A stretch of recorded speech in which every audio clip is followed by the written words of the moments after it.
freshness in the new wine.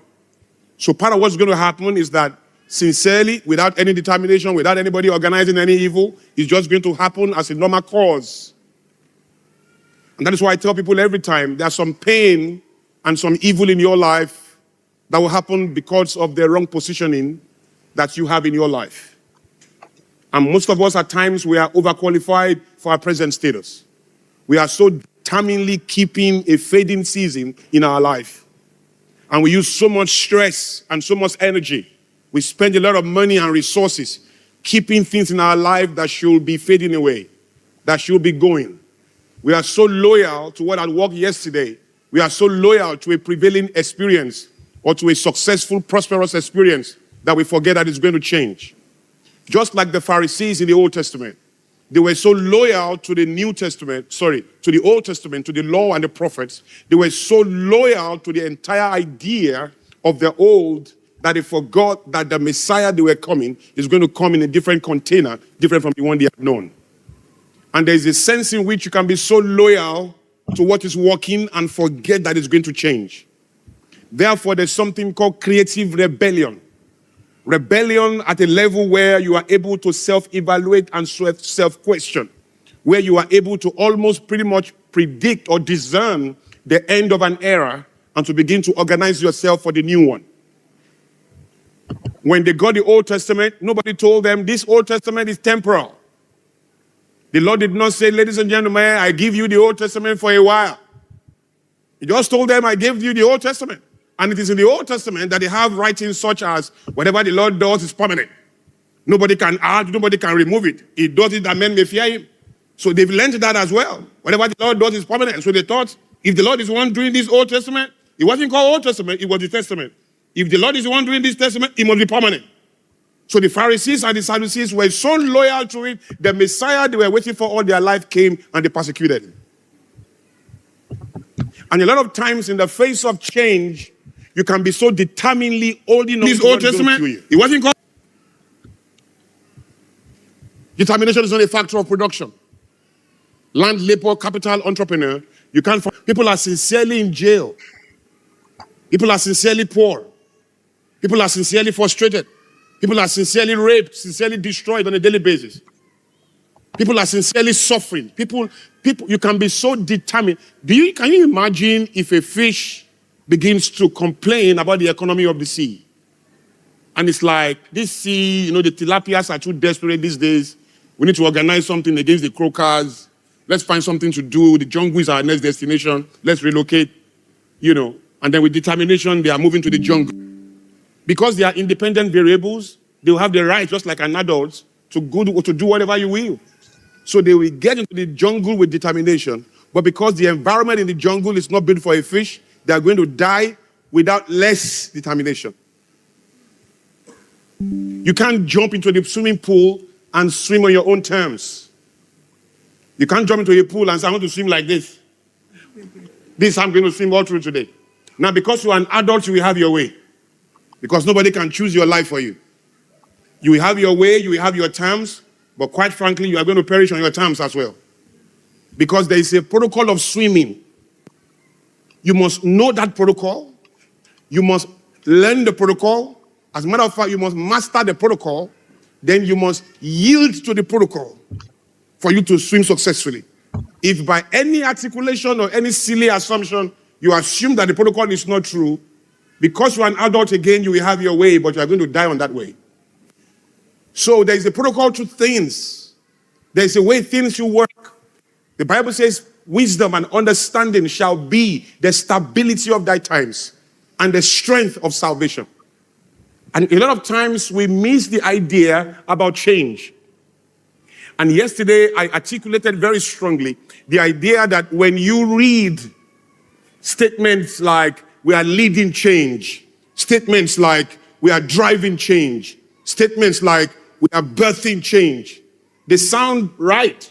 So many great books in the world have articulated the possibility of driving change, of leading change, of birthing change. But quite frankly, when you really look at it, you can't birth change. Change is not like a human being. Change is what creates the human being. Change is an independent variable. It's not a manipulatable quantity. Every time when people say they are birthing change, they are leading change, what they are doing that they don't know, or what they are trying to say without knowing, is that they are responding to the arrival of change or to the outcome of change, because change at its earliest arrival is noiseless. You don't see it, you don't hear it. You have to be at a level of consciousness. You have to be at another level of awareness for you to be able to pick the very beginning of change. You know, yesterday I told them, if you sleep with somebody that is HIV positive, you don't hear an alarm or a sharp pain. Boom! Say, what's that? You are HIV positive. Say, oh, come on. Why didn't you tell me? You should have told me. You don't hear any sound. If you sleep with her or you sleep with him, you are going to enjoy the sex like before.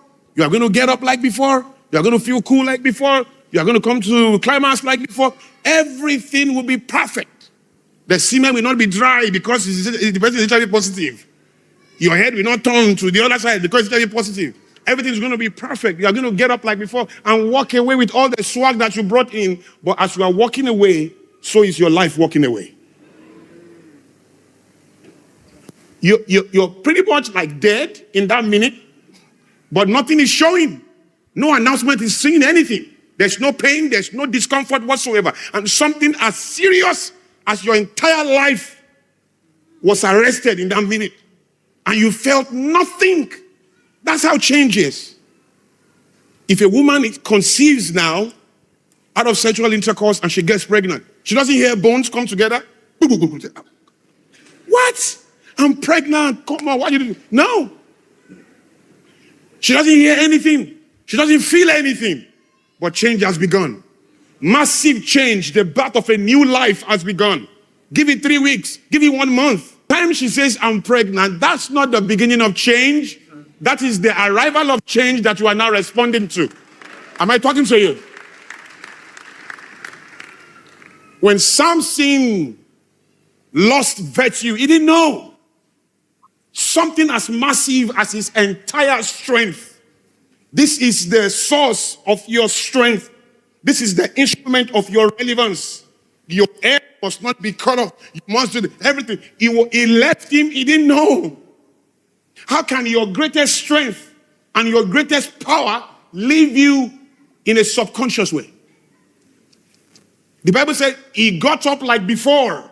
He wanted to go. That means by the way he was feeling, by the way the environment was, nothing suggested that virtue had left. That is why there are unconscious losses. You can lose something you are not even aware that you lost. You won't even feel bad. You won't even cry. You won't even complain to anybody because you are not even aware that anything left you. It is in the day of contradiction that you realize that something is missing there. Am I talking to you? And Samson got up like before. Nothing was gone. Nothing was there. Noiseless effect. HIV, noiseless effect. Conception of a baby, noiseless effect. That's change. Virtue living Samson, noiseless. When David was anointed, crown on his head until 13 years after.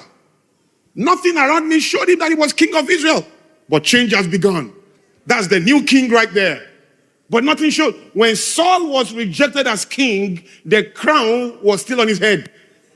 As a matter of fact, the crown was there for another 13 years. He must have thought to himself, finally, the words of Samuel can fall to the ground. He said, I've been rejected. This is the 4th year. I'm still here. 5th year. I'm still here. 10 years after I said I'm rejected, I'm still the king. This Samuel must be finally, God has left him. You know, but God has not left him. You just don't understand the character and the science of change.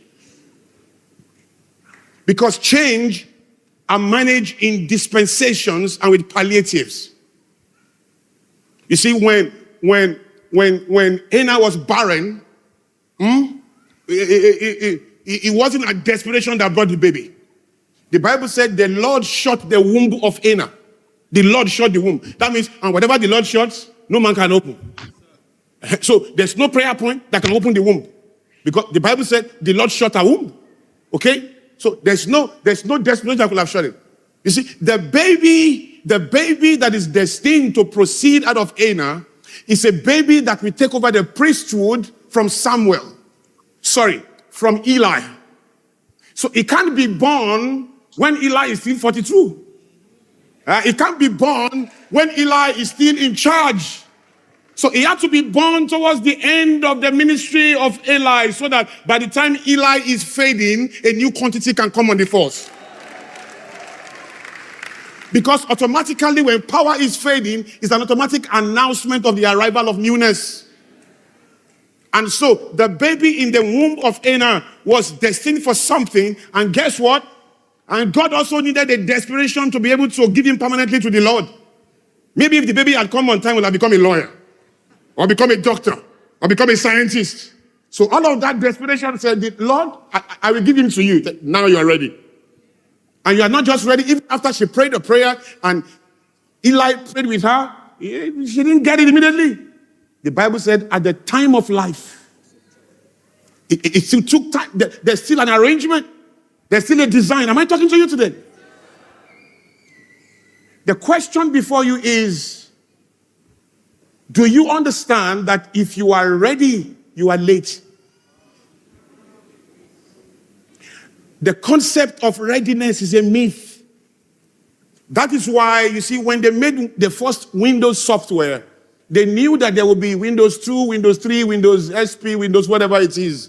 But they were not going to wait for all of that to come into the horizon before they release it. The same thing with your Samsung Note, or your iPhone 1, or iPhone 5, or iPhone X, or iPhone this.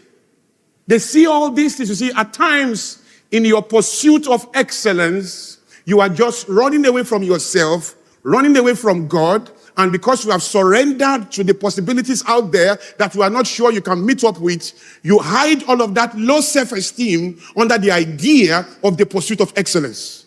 If you have an idea that keeps you indolent and you are not able to hit the market and get out there because you are pursuing one excellence, if we come near you, we will see that right there is low self-esteem. A lot of times the pursuit of perfection, the pursuit of so-called excellence and waiting for the perfect time, and I want this thing to be like this, is because you are dealing with another type of esteem because you are not unsure of your positioning in the mainstream activities. So a lot of times the ideas that you keep incubating and you don't, as the idea shepherd, tell yourself what idea will work or not. You leave that to the market. Your responsibility is to create an idea. Your other duty is to push it out. It is the market that will tell you if it's a right idea or not. Am I telling you? Do you hear what I'm saying? You can't be talking to yourself in the bedroom or in one research room and be fooling yourself that you are performing. The market is an arrogant force. And it has no loyalty. If you want to test the strength of your idea, you throw it out. That could be it. Millionaire. And the idea can fail. What it says to you is go back and refire again.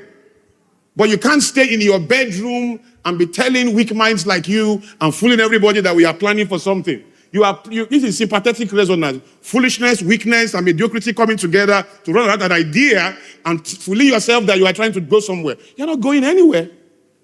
This is why you are going to be somebody who's going to release the idea. Because every idea is a window. Tonight, I want you to consider the idea that your next move is waiting for you. All your excuses are nonsense. Any excuse you have about your idea that keeps you indolent and eliminate momentum and creative action in your life is a self-initiated attack to slow down your destiny. And don't forget, no weapon formed against you shall prosper. Never forget that. There's grace for anything coming to you outside in. But when it is inside out, the weapon you form against yourself, it has prospered. That one, see, it has prospered over 500. Before you're even born, it has been prospering. There is no grace for the weapon you form against yourself. That one is going to prosper. The one formed against you, trust me, it can never prosper. You know what we do? We are so focused on the weapons formed against us, we have very little investment on the weapon we form against ourselves. So when we are going through our nonsense, we get so busy looking for the excuse and who to blame for where we are, when in actual fact we are the one tying ourselves down on one spot. Am I talking to you? There is no patient poor man. Once you find a poor man, is a very impatient person. If you say, boy, the guy is very gentle. No, he's subdued. Poverty has subdued him. He is not patient. The Bible says, let patience have its perfect course, so that you can be entire, lacking nothing. Patience is not just virtue, it's antidote for poverty. When you are a patient person, you force deception or truth to reveal itself. When you find somebody who is poor, can't you see all these bus drivers or not these bus conductors? Can't you see the way they move? That is the justification for their state. Foolishness is not an insult, it's a state of existence. And you can carry foolishness with class. It doesn't matter. You can carry it with a lot of piety. You can carry their handsome fools. They're very pretty dummies. They're 6 foot tall, broad-chested, empty minds. And guess what? Some people are so poor in this life, all they have is money. Oh, you don't get that. That's all they have. No character, no sense of mission, no sense of thoroughness, no sense of execution, nothing else. Somehow they stumble on this wealth, and that's it.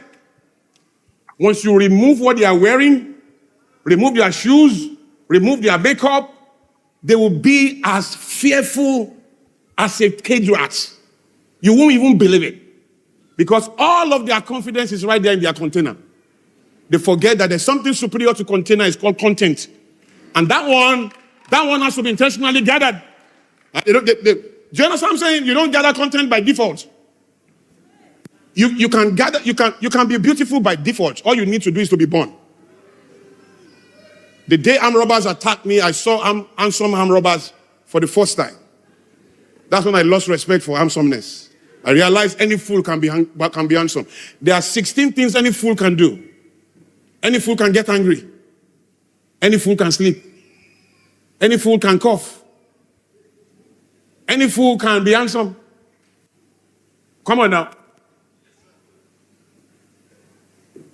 Some of you are disappointed. So this my handsomeness is nothing. I'm telling you, it's nothing. You are so disappointed. I can see some ladies that look at her and say, yes. Container has a lifespan any day.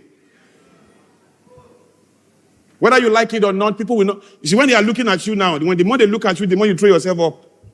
When they look at you, you say, yeah, man. You know what they are looking at. Just at 30 years to your age, when they look at you, you look at yourself. What are they looking at? Maybe something is torn. Because you know you've lost your right to be observed. You know. That's called wear and tear. It's called old age. So what is it that you can really anchor this thing on and say that you are true? See, you are just through like that and you are free, you can run. Let me tell you. It's so easy for you to be bound. So guys, this is going to be a short one. I need to get going for my NYC really soon. I hope you enjoyed the stream and the rivers.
It's so easy for you to be bound.